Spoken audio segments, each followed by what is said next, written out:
Hello दोस्तों physics को आसान, मज़ेदार और व्यवहारिक बनाने वाले हमारे इस चैनल फिजिक्स वर्स में एक बार फिर से आपका स्वागत है।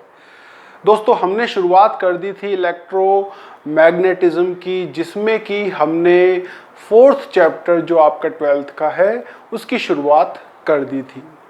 और हमने सबसे पहले शुरुआत की थी बायो-सावर्ट लॉ से, जो कि बहुत बेसिक ऐसा कहें कि बहुत बेसिक टूल है ये पता लगाने का कि किसी वायर में अगर करंट फ्लो हो रही हो तो उससे r डिस्टेंस पर मैग्नेटिक फील्ड की वैल्यू किसी पॉइंट पर क्या हो सकती है, जिसके लिए हमारा फॉर्मूला आया था ideal sine theta upon r square, proportional था जो कि मैग्नेटिक फील्ड की।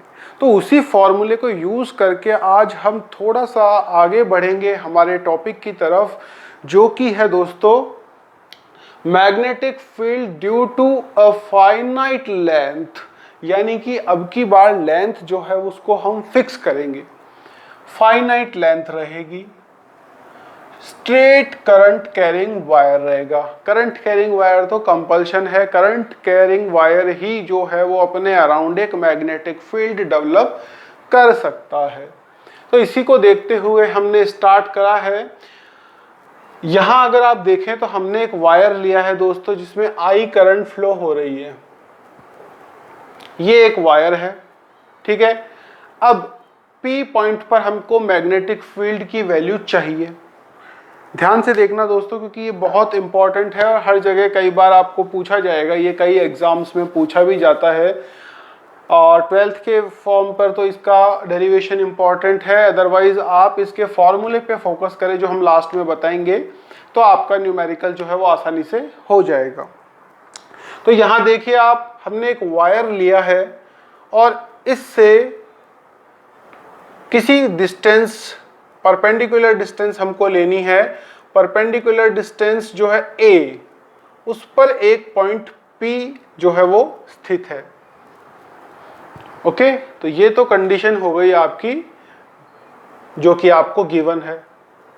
उसके बाद दोस्तों शुरुआत करते हैं हम बायो-सावर्ट लॉ से। बायो-सावर्ट लॉ मिनिमम रिक्वायरमेंट है जो कि आप मैग्नेटिक फील्ड निकाल सकते हैं, तो वहीं से हमको स्टार्ट करनी पड़ेगी।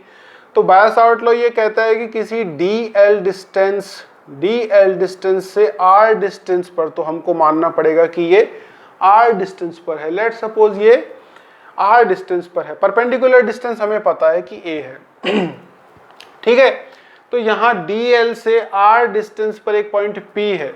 ओके, तो हमारा फॉर्मूला क्या बनता है दोस्तों? हमारा फॉर्मूला बनता है बायो-सावर्ट लॉ को यूज करके कि dB जो है वो mu naught upon 4 pi I dl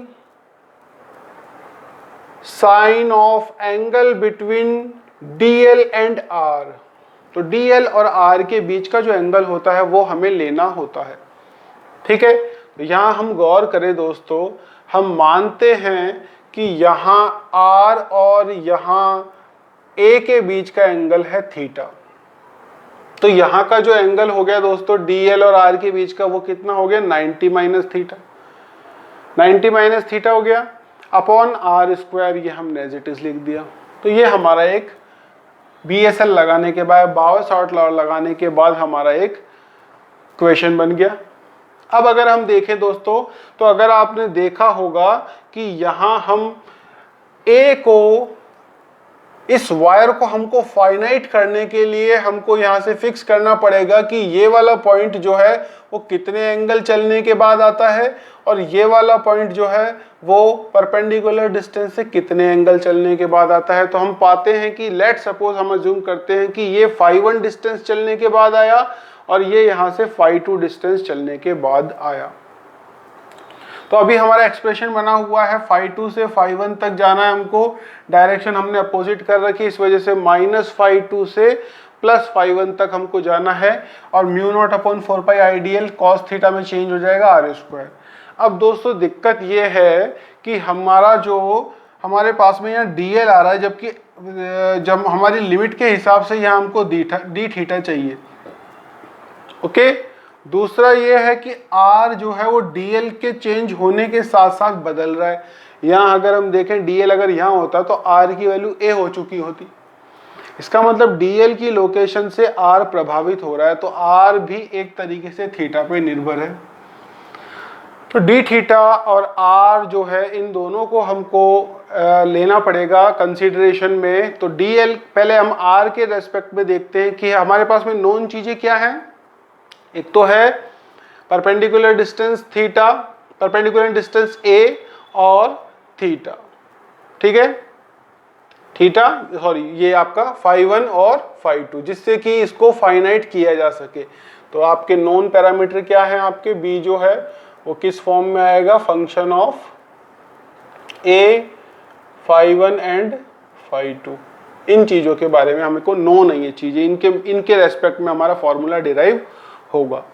तो यहाँ अगर हम देखें दोस्तों कि अगर हमें क्या हटाना है, सबसे पहले तो DL को हमको रिप्लेस करना पड़ेगा d थीटा की फॉर्म में, और R को भी हमको रिप्लेस करना पड़ेगा A और थीटा की फॉर्म में, जिससे कि हम इंटीग्रेशन कर सकें। तो R को अगर हम रिप्लेस करना चाहते हैं तो इस ट्रायंगल पे फोकस करें आप। यहाँ पर जो cos थीटा है वो क्या है आपका, cos थीटा इक्वल टू होता है दोस्तों बेस अपॉन हाइपोटेनियस, तो A अपॉन R, इस हिसाब से R आ गया आपका A अपॉन cos थीटा। दूसरी तरफ अगर आप देखें कि L को हम इस थीटा इस वाले एंगल में, अगर हम इस वाले ट्रायंगल में अगर हम L, क्योंकि हमें d थीटा चाहिए तो हमको थीटा फॉर्म में लेना पड़ेगा। तो L को अगर हम देखें, DL और d थीटा को हम रिलेट कर रहे हैं, तो L को अगर हम देखें तो वो क्या है, A tan थीटा। इसका हमने किया differentiation with respect to theta, तो DL अपॉन d थीटा है A sec स्क्वायर थीटा, और DL की वैल्यू आ गई आपकी A sec square theta d theta.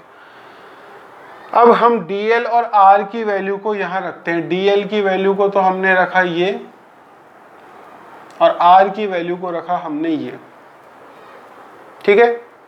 इसको काटने पर हमारे पास में दोस्तों क्या आ चुका है, केवल cos थीटा आ चुका है, बाकी सब आपका कट जाएगा, ठीक है। ये 1 अपॉन cos होगा और इससे सीधे जाएगा, यहाँ से ये जाएगा, तो mu naught upon 4 pi I और A नीचे से आ गया, बाकी cos थीटा बच गया।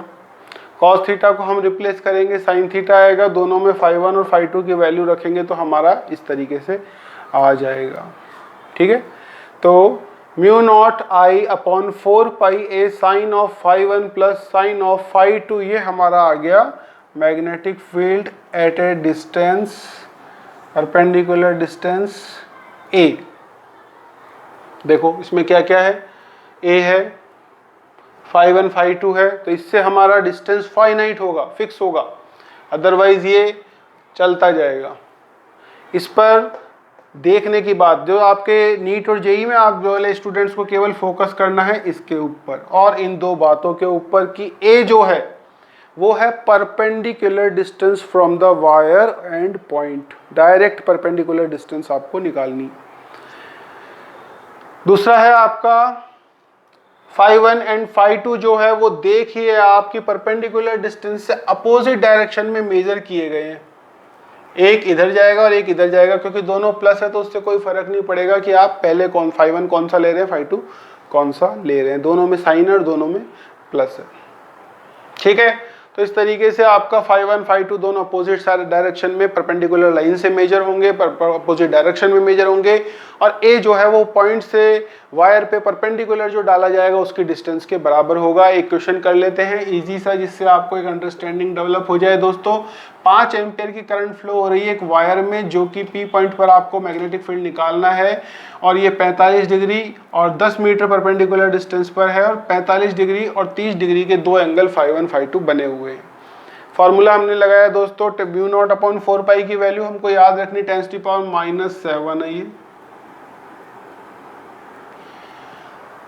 Current 5, perpendicular distance 10, sine of φ1 तो इसमें आप रख सकते हैं 45 डिग्री पर 1/√2 और 30 डिग्री पर 1/2। तो इस तरीके से ये आपका आंसर आ जाता है, बहुत ही सिंपल है। और अब आगे के जो क्वेश्चन होंगे वो इसके ऊपर बेस करेंगे, तो ये चीज़ आपको ध्यान में रखनी है। तो दोस्तों आज के लिए इतना ही रखते हैं। इसी टॉपिक को हम इसी मैग्नेटिक मूविंग चार्ज और मैग्नेटिज्म को आगे बढ़ाते हुए लेके जाएंगे। बहुत ध्यान से इसको करना है, 12th की दृष्टि से भी और नीट और जेई की दृष्टि से भी ये बहुत इम्पॉर्टेंट चैप्टर है। इसके ऊपर बेस करेंगे आने वाले चैप्टर्स। ठीक है, तो आज के लिए थैंक यू फॉर, चलते हैं।